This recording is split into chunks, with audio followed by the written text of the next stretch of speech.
Well, this is a desperately sad day for all of us here in this country, but also across the Commonwealth and the world, because the Queen was respected around the world. She had given a lifetime of service, and her devotion to duty was an example and inspiration for us all.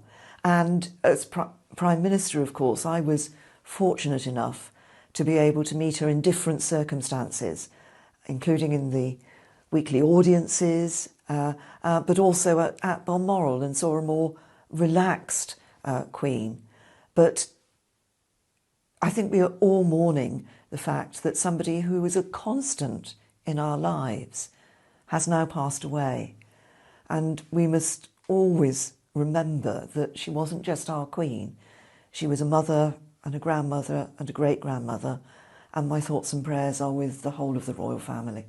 One of the last events that she attended in public was the official opening of Thames Hospice, which is in my constituency.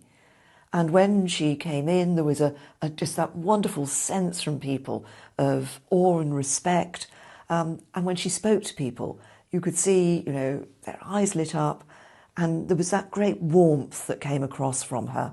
And I think that was tremendous. She had a great sense of humour as well, but it was that interest in people. She devoted her life to serving the people of this country. I have been asked by quite a few people in the past who I thought, when I was Prime Minister, who was the most impressive world leader that I met. And I always say, actually, the most impressive head of state was the Queen. It's been part of my life forever. And, she's not here. She's gone. And, you hope, but you appreciate that, her age, it was expected at some point, but even when it happens, it's still a shock. And that's how I'm feeling now. She's our whole life, she's been our Queen, Obviously, she wasn't going to go on forever, but you always kind of think, it's always going to be into the future a bit longer, she'll carry on. And, of course, since Prince Philip passed away, it's kind of seems to have been a bit of a downward. It's coming, but it still upsets you. Amazing lady. What she's done for this country. The duty she started.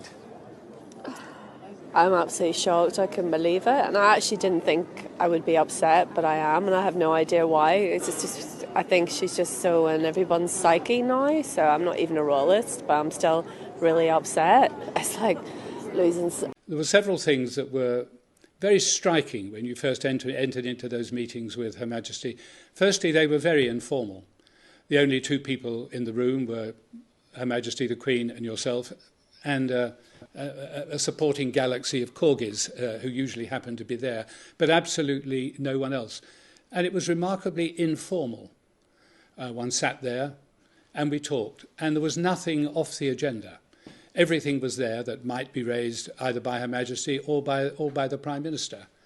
One reported what was going on, what was anticipated to happen in the future, what your thoughts were about what was happening and how you felt you were going to handle it.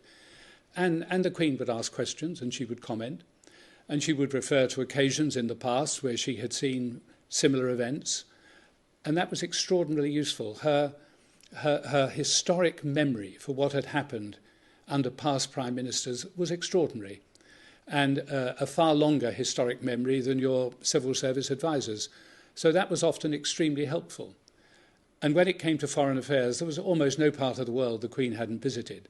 And in many cases, she would remember not just the meetings she might have had with the current heads of government, but in many countries, their forebears had also been heads of government, and the Queen had known them as well. So there was a great wealth of knowledge that was waiting to be tapped, and it just emerged during the conversations. They were extraordinarily useful.